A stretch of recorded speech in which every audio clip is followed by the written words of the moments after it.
Esse momento de transição, sairmos de um sistema em que vivemos durante pouco mais de 40 anos e que já nos tinha colocado a todos numa certa zona de conforto, todo mundo sabia mais ou menos como é que as coisas funcionavam, e de repente a gente se depara com esse novo Código de Processo Civil, que, enfim, está aí abalando algumas estruturas, e é um momento difícil. Há pouco tempo eu conversava com algumas pessoas que diziam que estavam com muitas dúvidas sobre o Código, e eu dizia, olha, eu já passei da fase de ter dúvidas, eu não tenho mais dúvida nenhuma, eu agora estou na fase das perplexidades, que cada vez que eu leio eu descubro um negócio novo. Então é um momento difícil, e o tema que me foi proposto talvez seja um tema particularmente difícil, que é o da fundamentação das decisões judiciais. Particularmente difícil porque nós, aqui no Brasil, lamentavelmente, nunca tivemos uma tradição de boa fundamentação das decisões. E então o Código de Processo Civil, realmente, o novo Código, é que eu já nem mais o chamo tanto de novo Código, ele já não é tão novo assim. O outro é que agora a gente tem que chamar de velho Código. Mas o Código de Processo Civil tratou de modo muito preciso, muito cuidadoso dessa questão, porque era realmente preciso mexer nisso.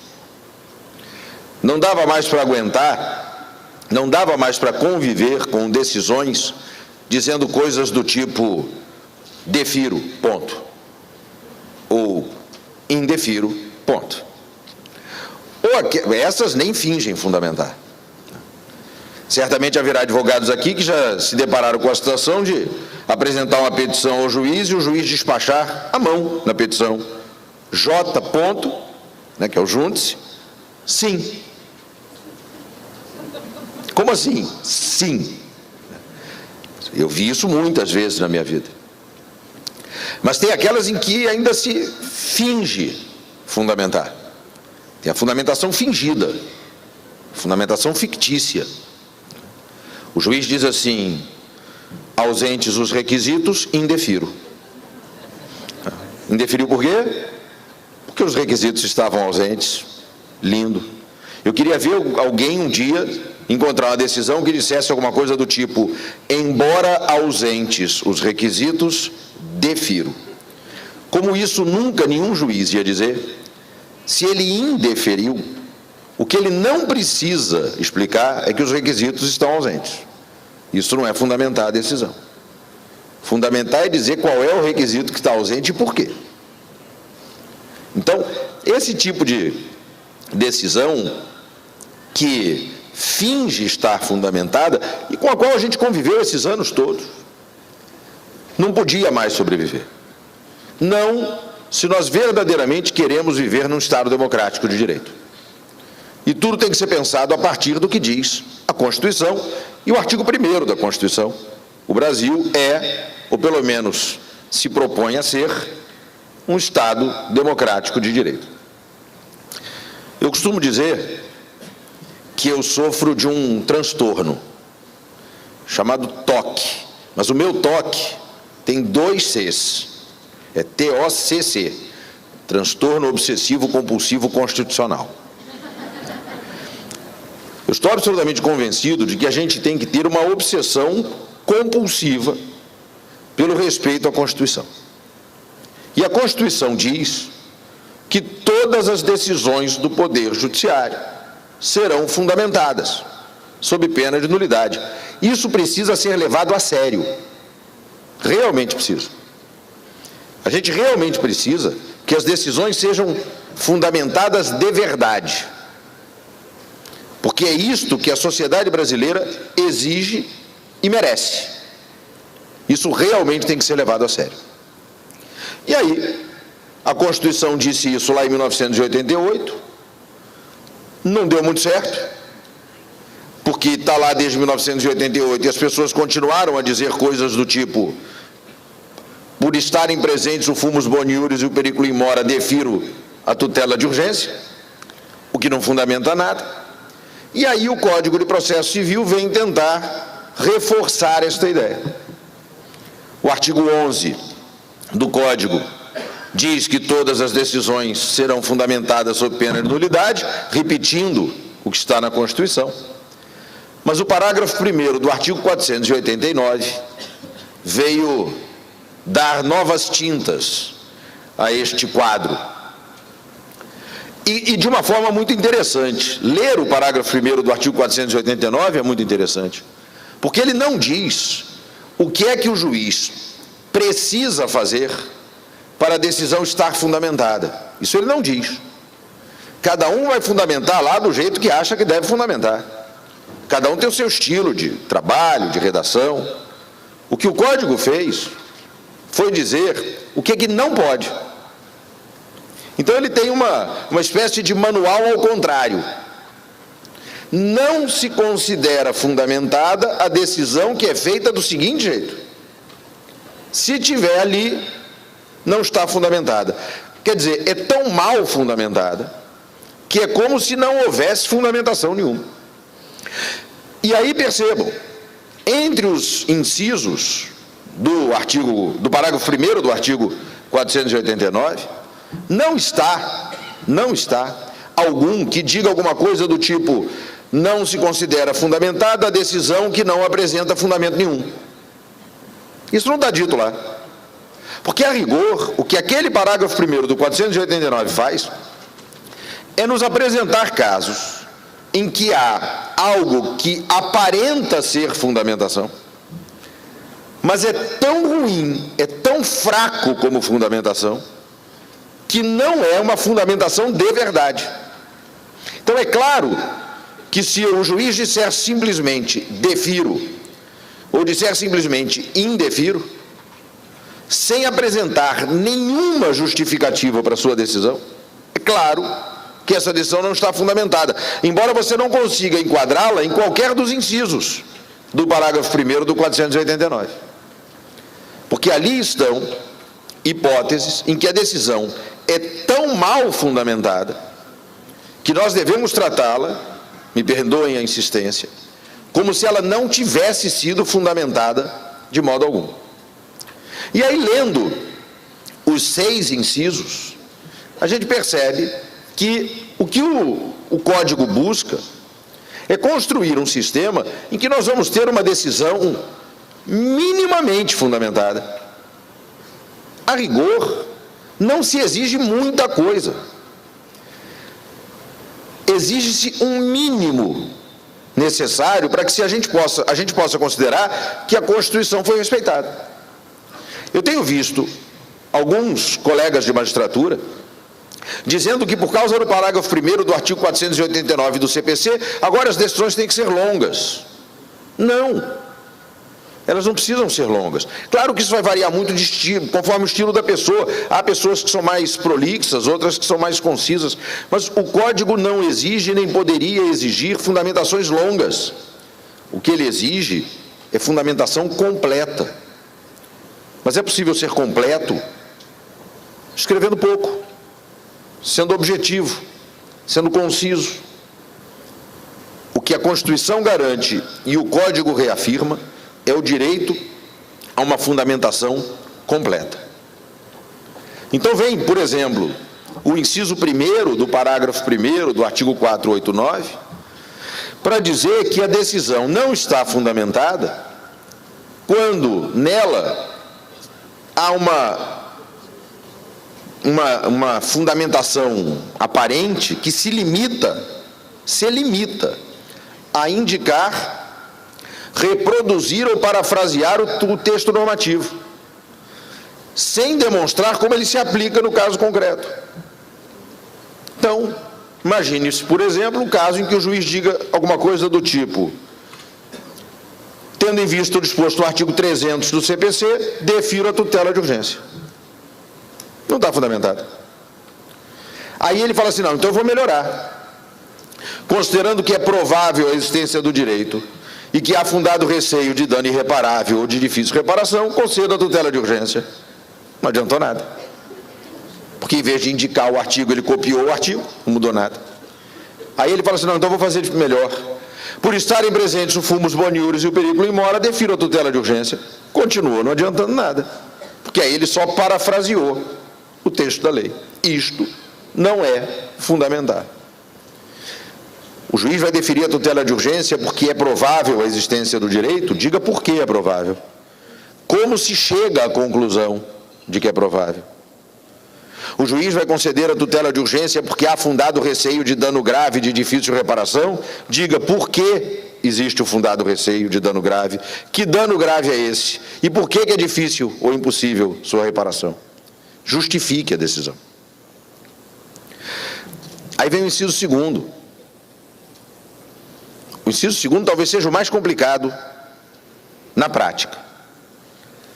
Porque ele diz que não se considera fundamentada a decisão quando o juiz se vale de conceitos jurídicos indeterminados sem demonstrar como eles se aplicam no caso concreto. E aqui nós temos um problema sério. É que começou a haver, de alguns anos para cá, uma mania, e não só dos magistrados, dos advogados também, nas petições, de invocar conceitos indeterminados como se fossem meras muletas argumentativas. Dizer coisas do tipo, o valor da compensação do dano moral deve ser fixada em tantos reais, 1.000, 5.000, 10.000, 100.000, não interessa, tantos reais, porque este é um valor que atende às exigências de razoabilidade e proporcionalidade. Mas você pode mudar o valor à vontade que a frase continua fazendo sentido. Se em vez de dizer 5.000 porque é razoável e proporcional, disser 10.000 porque é razoável e proporcional, continua valendo. Sinal que está errado. Sinal que está errado. Então, a gente tem essa mania de usar isso para meio que embelezar o discurso, né? Parece que é a decisão moderna. Olha como esse juiz é moderno. Ele invoca os princípios da razoabilidade e da proporcionalidade, que provavelmente não tem nada a ver com o que está acontecendo naquele processo. Mas ele menciona ali, porque fica bonito. A minha responsabilidade aumentou, porque o professor Leonard está entrando ali, autor de uma obra espetacular sobre o tema de que eu estou tratando. Então, agora a minha responsabilidade ficou muito maior, meu caro amigo. Mas, o que a gente vê? A gente vê uns discursos que são absolutamente vazios. Eu falava para os meus colegas de magistratura lá do Rio de Janeiro outro dia sobre esse tema. E eu dizia, olha, vamos, como no Brasil todo mundo costuma gostar de futebol, vamos fazer uma homenagem ao grande teórico do futebol, que é Joel Santana. Vamos trocar proporcionalidade e razoabilidade por Bambala e Arimateia. Para quem não sabe, um dia o Joel Santana disse que todo time tinha que ser enfrentado com muito respeito, qualquer que fosse esse time, mesmo que fosse o Bambala ou o Arimateia, que são times que não existem. Então, assim como eles não existem como times de futebol, eles não existem como princípios. Então, vamos invocá-los. Vejam, se o juiz dissesse, fixo o valor da condenação por dano moral em R$5.000, a fim de atender aos princípios da Bambala e da Arimateia, ele teria dito a mesma coisa. Porque, na verdade, a proporcionalidade e a razoabilidade não tem nada a ver com aquilo. Eu fiz um teste com uma assessora minha, ela minutou uma decisão num caso de dano moral e foi levada e disse assim, olha, fiz aqui uma minuta para o senhor examinar e tal. Estava muito bem feita. Extremamente bem feita. Mas lá no final, fixo o valor em tantos R$1.000, porque é forma de atender aos princípios da proporcionalidade e da razoabilidade. Eu tirei e escrevi Bambala e Arimateia. Marquei de amarelo e disse, olha, depois você olha lá a minuta que você fez, eu já corrigi, mantive quase tudo, fiz pequenas alterações, mas deixei marcado de amarelo para você ver o que foi. E aí ela procurou o que estava marcado de amarelo e veio falar comigo, disse assim, o senhor está falando sério? Eu disse, estou. Ela falou, é para deixar daquele jeito que o senhor marcou lá? Eu disse, não. Ela disse, então o senhor não está falando sério. Eu falei, estou. Isso é para te mostrar que não é para deixar nem do meu jeito, nem do seu. Porque não me venha com esse discurso. Por que R$5.000 é proporcional? Se você acha que o valor tem que ser R$5.000, porque é proporcional, então você tem que escrever ali como é que você chegou à conclusão de que esse valor é o valor proporcional. Tem isso na decisão? Ela disse, não, então tira. Não precisa disso. A gente consegue chegar ao valor sem isso. Então esquece isso. Aí vem o inciso terceiro. O inciso terceiro é maravilhoso. O inciso terceiro é o que diz que você não pode considerar fundamentada uma decisão se nela foram usados argumentos que serviriam para justificar qualquer decisão. Em outras palavras, um texto que serve para qualquer caso não serve para caso nenhum. É a história do presente os requisitos defiro. Isso, a rigor, você pode usar em qualquer processo. Se pode usar em qualquer processo, não pode usar em processo nenhum. Porque não é a decisão do caso. Quer ver uma que me incomoda particularmente? É aquela em que a parte postula uma tutela de urgência e ela tem toda uma construção, uma argumentação para mostrar que o juiz precisa deferir aquilo correndo. Aí o juiz vem e diz assim, o caso exige maior dilação probatória, razão pela qual examinarei o requerimento de tutela de urgência após a contestação. Dá para usar isso em todos os processos da galáxia. Então, isto não pode ser usado em caso nenhum. Simples assim. Eu conheço um caso de um magistrado, eu descobri isso porque eu tive que votar pela anulação de decisões dele, decisões iguais em 4 ou 5 processos. E meus colegas de Câmara me acompanharam e nós anulamos essas decisões. Ele atuava num órgão que tinha competência para o julgamento de ações de improbidade administrativa. E aí tem que ter aquela decisão que recebe a petição inicial. E ele tinha um formulário, hein? Ele dizia assim, a decisão que recebe a petição inicial em ação de improbidade administrativa é informada pelo princípio indúbio pro societate. Considerando que o réu não conseguiu produzir prova capaz de afastar a dúvida, receba a inicial. Quando eu vi a primeira, eu achei estranho. Quando eu vi a quinta, eu falei, não, tem alguma coisa muito errada nisso. Era o mesmo texto em todas.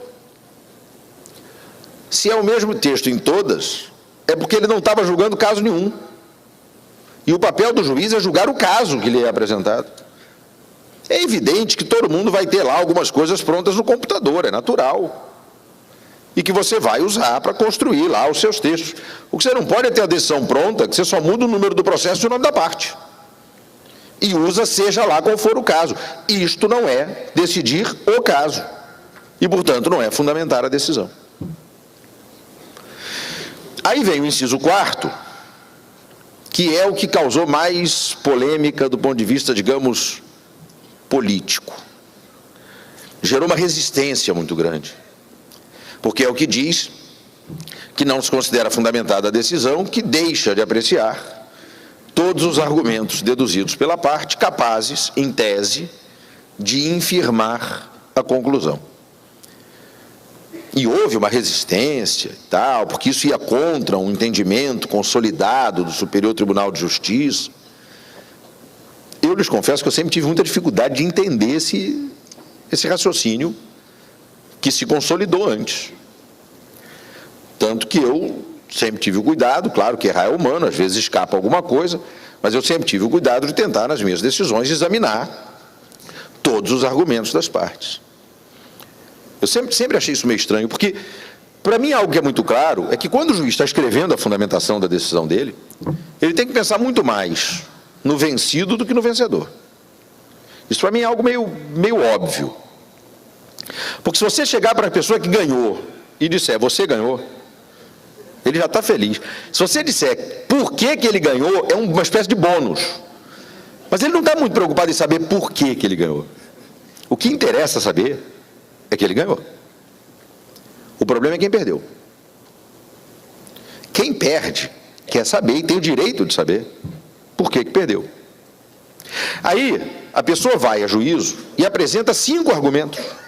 Cada um deles, sozinho, suficiente, em tese, para obter um resultado favorável. O juiz pesca um, provavelmente o mais frágil dos 5, rejeita aquele e julga contra a parte. A parte diz assim, e os outros argumentos? Não estou obrigado a examinar. Como assim não estou obrigado a examinar? Não, não estou. Eu encontrei um que é suficiente para justificar a minha decisão, então não vou examinar o resto não, porque eu tenho mais o que fazer. Isso não faz nenhum sentido. Isto é inexplicável. Tenta fazer uma pessoa comum, sem formação jurídica, entender isso. Porque isso não funciona nem quando a gente está discutindo em casa. Se você está discutindo em casa, e você usa um argumento que a outra pessoa que está discutindo contigo não rebate, você ganhou a discussão. Isso funciona com cônjuge, com namorado, com filho. Tem que funcionar com o juiz, caramba. Você chega para o juiz e diz, seu juiz, olha aqui, fundamento número 1. Ele diz assim, ó, esse eu não aceito, por tais e tais razões. Beleza, passemos ao fundamento número 2. Porque para eu perder, para ser legítima a minha sucumbência, é preciso que todos os meus argumentos sejam rejeitados. Aí é legítimo que eu fique vencido. Mas enquanto há um argumento que não foi rejeitado, eu posso ter esperança de ganhar. E eu tenho o direito de ver este argumento examinado. Ah, mas o papel aceita tudo, a história é sempre essa. Aí vão vir umas petições enormes, com 500 mil argumentos que não tem nada a ver. Eu vou ter que examinar tudo? Vai. Ué, alguém falou que era fácil ser juiz? Alguém falou que era chegar aqui, assinar os negócios que os outros fazem? Não, né? Dá trabalho. Dá muito trabalho. Aliás, no Brasil talvez dê trabalho até demais. Mas ninguém pode dizer que foi para lá enganado. Ah, não, eu vou fazer concurso para juiz, ou eu vou concorrer a uma vaga no tribunal, pelo 5º, para trabalhar pouco. Como assim? A minha mulher conta uma história que eu acho maravilhosa. Ela estava no salão de beleza, e do lado dela tinha uma senhora, e estava lá a cabeleireira esticando o cabelo da moça, e conversando com a moça. E eu não sei como é que funciona bem isso, mas as mulheres travam uma certa relação de intimidade com seus cabeleireiros e tal. Conversam coisas da vida, coisas pessoais. O homem vai cortar o cabelo, eu já nem tenho cabelo para não ter muito esse problema, mas o homem vai cortar o cabelo, no máximo fala de futebol, política e tal. E aí estava lá a moça dizendo assim, não, o meu namorado está fazendo direito e ele vai ser juiz. Aí a minha mulher já, ops, essa parte da conversa eu quero ouvir. Ele disse, não, ele resolveu, ele vai fazer concurso, vai virar juiz, porque ele me falou que ele quer ter uma profissão em que ele possa ganhar muito e trabalhar pouco. Aí a minha mulher virou e falou assim, dá licença, posso falar uma coisa? Pode. O seu namorado está duplamente errado. Ele não vai ganhar tanto assim e vai trabalhar muito mais do que ele pensa. Acho que a moça saiu dali decepcionadíssima. Dá muito trabalho, mas tem que dar. Tem que dar. Porque é muito sério o que se faz ali. Para aquele juiz que está julgando ali aquele processo, aquele pode ser mais um processo. Para a parte, aquele é o processo. E aquela decisão pode ser, e muitas vezes é, o desfecho de uma história relevantíssima na vida de uma pessoa. Isso tem que ser levado a sério. Realmente tem que ser levado a sério. Aí a parte vem com um monte de argumentos e o juiz só examina um. Eu, às vezes, converso com meus colegas de magistratura sobre isso e digo, olha, faz o seguinte, faz um exercício. Imagine-se numa situação em que você é parte. Você teve um problema qualquer, tem um processo, não interessa se você é autor ou réu, não importa. Mas você precisou apresentar o seu caso para um advogado, porque magistrado não pode advogar.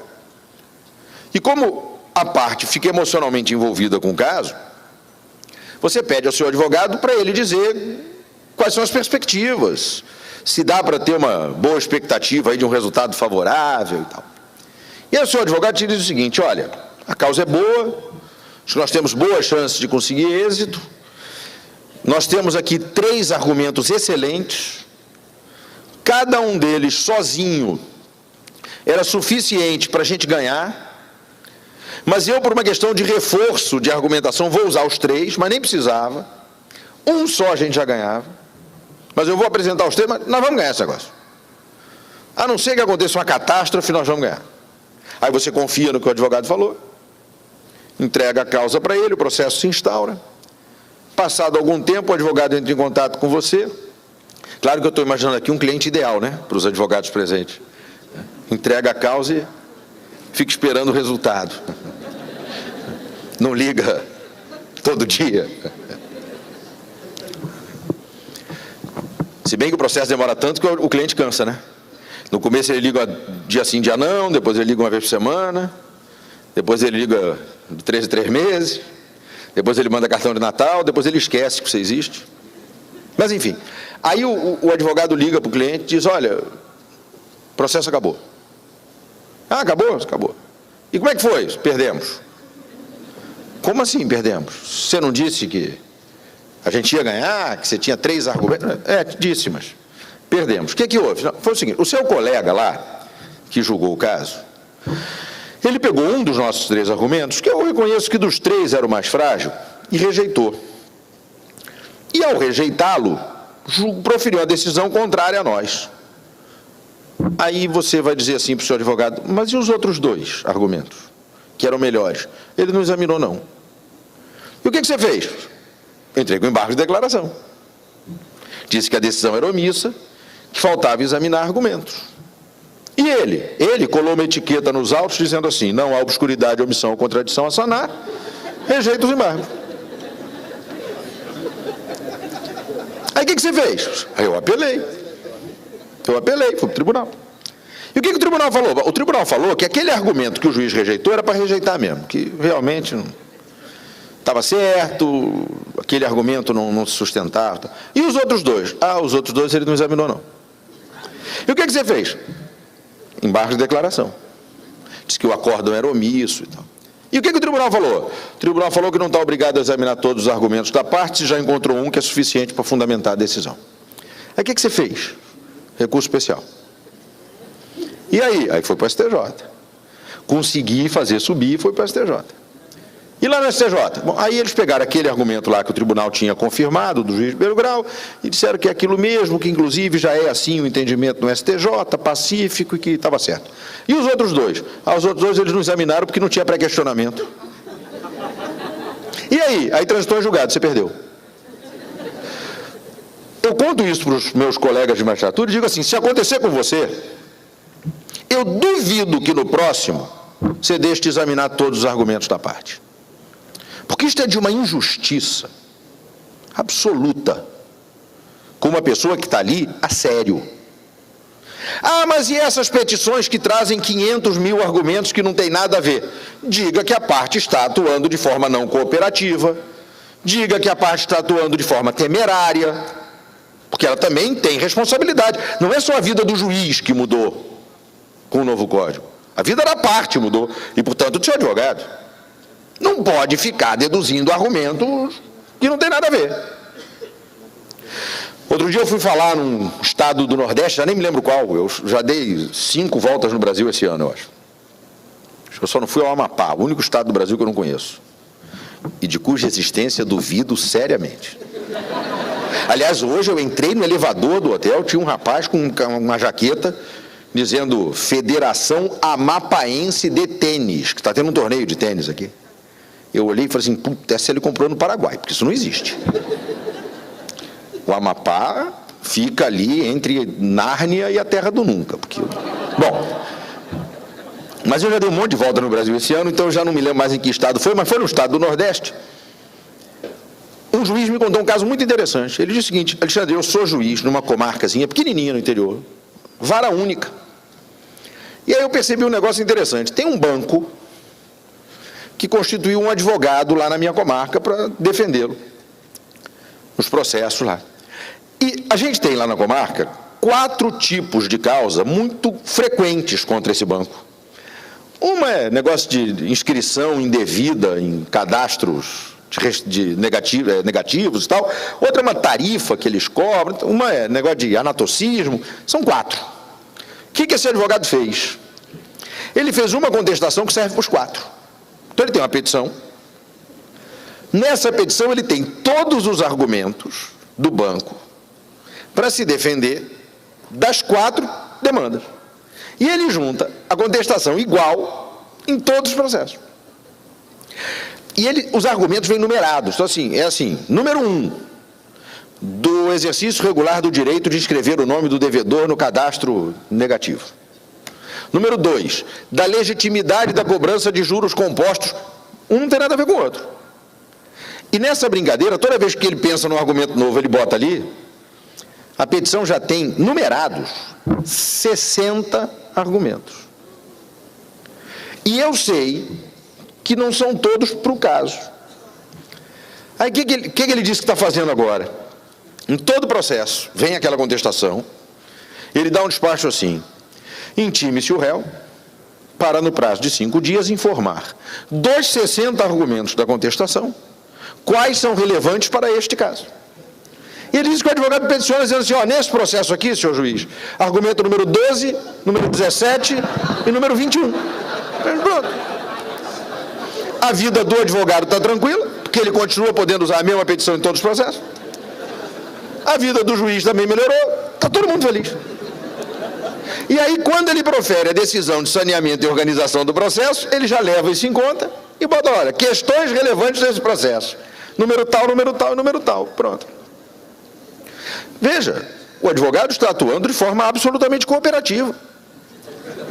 Se depois esse juiz deixar de examinar algum outro argumento, ele não pode reclamar. Mas foi você que falou que os outros não eram importantes. Importantes eram estes. Vá lá, fases de adaptação, advocacia de massa, uma espécie de McDonaldização do direito, né, em que é tudo padronizado. Então a gente tem que se adaptar, a gente também não pode achar que vai voltar magicamente a uma época de petições artesanais, de decisões artesanais, como já foi um dia. Enfim. A gente tem que se adaptar. Mas eu acho que desse jeito lá que ele está se acertando lá com esse advogado, está indo tudo bem. O importante é que todos os argumentos relevantes e que sejam, em tese, capazes de levar a parte a obter um resultado favorável, sejam levados em consideração. Eu não vou saudar a presença de todos os amigos que chegaram, porque seria, enfim, o fim do meu tempo de palestra, então, mas muito obrigado pela presença de todos. E aí depois, em 2 últimos incisos ali, o 5º e o 6º, que estão ali basicamente para dizer ao juiz o seguinte: olha, a gente agora tem que trabalhar com alguns padrões decisórios, precedentes, enunciados de súmula, leve isto a sério. O inciso 5º e o inciso 6º estão ali para dizer isso. Leve a sério este sistema que prevê a construção de decisões a partir de alguns padrões decisórios. Não me venha com aquela história de dizer que a jurisprudência do tribunal sobre a matéria é pacífica e, para demonstrar isso, transcrever 20 emendas. Isso não significa nada. Não é assim que se trabalha. Vai citar um precedente, a ementa não é o precedente. A ementa serve no máximo para ajudar na pesquisa. Leia o acórdão. Identifique os fundamentos determinantes. Mostre que esses fundamentos determinantes se aplicam no caso concreto. Há pouco tempo eu estava fazendo uma pesquisa no Tribunal de Justiça de Brasília. Fui pesquisar uma questão. Estava interessado em saber como é que o Tribunal de Brasília decidia uma determinada matéria. E aí fui eu lá pesquisar acórdãos do tribunal sobre alienação fiduciária de bem imóvel. E achei uma ementa, li a ementa, e me pareceu uma ementa indicativa de que muitos argumentos importantes tinham sido enfrentados no acórdão. Eu falei, bom, esse é um que merece ser selecionado. Vou ler o acórdão. Aí, abri o inteiro teor do acórdão. Era um reconhecimento e dissolução de união estável. A ementa não tinha nada a ver com o acórdão. Aí eu fiquei curioso com aquilo, peguei o número do processo, entrei na página de acompanhamento processual e fui ver a história do processo. O processo tramitou em vara de família, claro, era reconhecimento e dissolução de união estável. Teve sentença dissolvendo a união estável, teve apelação, o tribunal julgou, só que houve um erro na ementa. Colaram a ementa errada. Então a ementa fala de alienação fiduciária de bem imóvel, mas o corpo do acórdão fala de reconhecimento e dissolução de união estável. E aí vieram embargos de declaração, eu fui ler. A decisão proferida no julgamento dos embargos de declaração. E aí, no acórdão dos embargos de declaração, o relator dizia o seguinte, que os embargos foram opostos ao fundamento de que haveria uma contradição entre a ementa e o acórdão. Porque a emenda tratava de um assunto que não tinha nada a ver com o caso. E que realmente o embargante tinha razão. Havia essa contradição.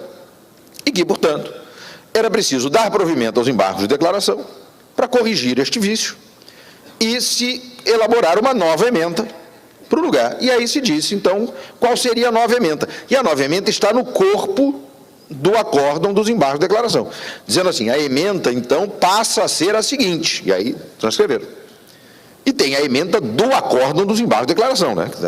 Diz lá alguma coisa do tipo embargo de declaração, contradição entre a ementa e o acórdão, necessidade de se reconhecer o vício, o provimento do recurso. A ementa é mais ou menos isso.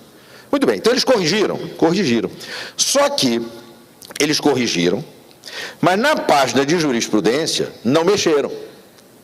Então tem esse acórdão errado e tem um outro dizendo que ele está errado. É o que tem. Se você faz a pesquisa de jurisprudência como eu fiz pelo site, lê a ementa e não vê o resto como eu fiz, qual é o risco que você corre? É de você citar um precedente do Tribunal de Justiça do Distrito Federal sobre alienação fiduciária de bem imóvel que trata de reconhecimento de união estável. Ementa não é precedente. Ementa é ementa. Só serve para indexação, para a gente achar o que vai ler. Porque se eu tiver que ler todos os acórdãos do Tribunal de Justiça do Distrito Federal para saber quais deles tratam do assunto que me interessa, eu morro e a pesquisa não acabou. Morro de velhice e a pesquisa não acabou. Então tem que ter uma indexação. Achei, vou ler o inteiro teor. E é isso que os incisos 5º e 6º estão dizendo. Leve a sério. Examine aquele acórdão. Identifique seus fundamentos determinantes. Demonstre que eles se aplicam no caso concreto. Se a parte invocou um acórdão do Supremo, do STJ, um julgamento de um recurso repetitivo, por exemplo, você não pode simplesmente dizer que não aplica. Dialogue com aquele padrão decisório que foi invocado pela parte. Mostre por que ele não se aplica. Porque é caso de se fazer uma distinção, porque já houve uma superação. Senão, a decisão não estará fundamentada. Precisamos fundamentar bem. Não precisamos escrever muito. Não precisamos escrever nenhum tratado. Mas precisamos que as decisões tenham fundamentação completa. Se não for assim, a gente vai estar brincando de decidir e vai ser uma brincadeira de mau gosto. A gente vai estar brincando com o direito das pessoas, brincando com a vida das pessoas, e vai ser uma brincadeira de muito mau gosto. Eu quero voltar a algo que eu disse no começo. A gente precisa ter uma compulsão constitucional. O professor Ronaldo Bretas fala de um caso de amor com a Constituição. Já vi ele falando numa palestra de um caso de amor erótico com a Constituição. Talvez, né? Talvez seja o caso de até levar a Constituição para a cama. Vamos embora. Mas, por favor, não para fazer isso que vocês estão pensando com ela. É para fazer amor com ela. É para ter carinho por ela.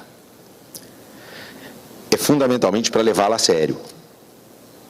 A gente precisa levar a Constituição a sério, a gente precisa levar as leis a sério, porque a gente precisa levar o Brasil a sério. E a gente não vai levar o Brasil a sério se nós, do direito principalmente, não levarmos o direito a sério. Em todos os sentidos.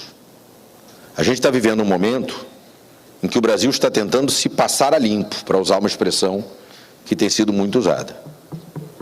Não adianta elogiar o fato de que estão sendo punidos os outros que cometeram as outras infrações e a gente não olhar para as nossas pequenas infrações, que podem parecer pequenas, mas talvez não sejam tão pequenas assim, não.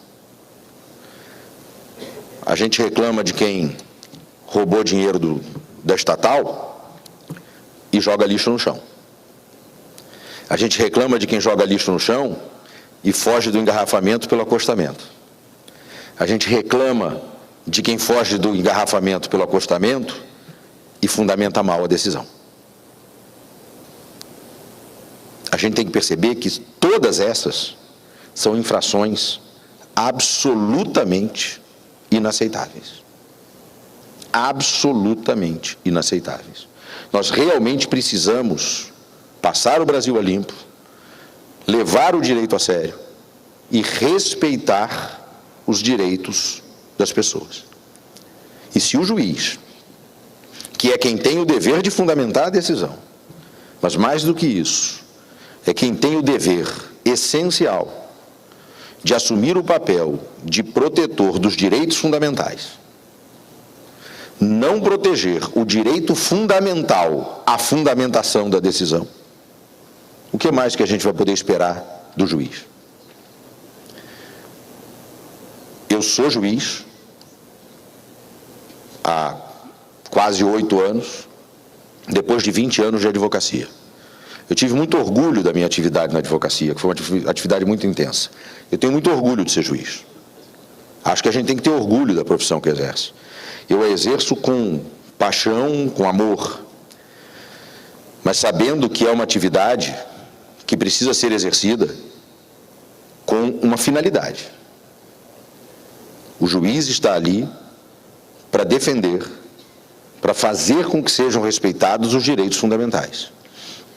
Existe um direito fundamental ao devido processo. Existe, como corolário deste direito fundamental ao devido processo, um direito fundamental a que as decisões sejam fundamentadas e bem fundamentadas. Se o juiz não cumpre este papel, não precisa cumprir nenhum outro. Pegue seu boné, vá para casa e abra espaço para alguém que esteja disposto a cumprir este papel. Ou isso, ou nós não faremos o nosso dever de casa e não conseguiremos contribuir para a necessária construção de um Brasil melhor. E, sinceramente, nós todos temos direito a um Brasil melhor. Eu queria encerrar essa minha exposição agradecendo mais uma vez, querido amigo Pedro, pelo convite. Queria agradecer a atenção com que os senhores todos me ouviram. E como eu venho do Rio de Janeiro, terra de José Carlos Barbosa Moreira, queria lembrar duas coisas que ele sempre disse nas suas palestras. Uma é que palestras devem ser boas, se possível boas e curtas, e se tiverem sido curtas nem precisam ter sido boas. Eu espero que a minha pelo menos tenha sido curta. E a outra é que professores de processo civil, quando vão agradecer a atenção com que o público os ouve, devem sempre agradecer do mesmo modo, que é como eu agora agradeço aos senhores, agradecendo penhorado a atenção de todos. Muito obrigado.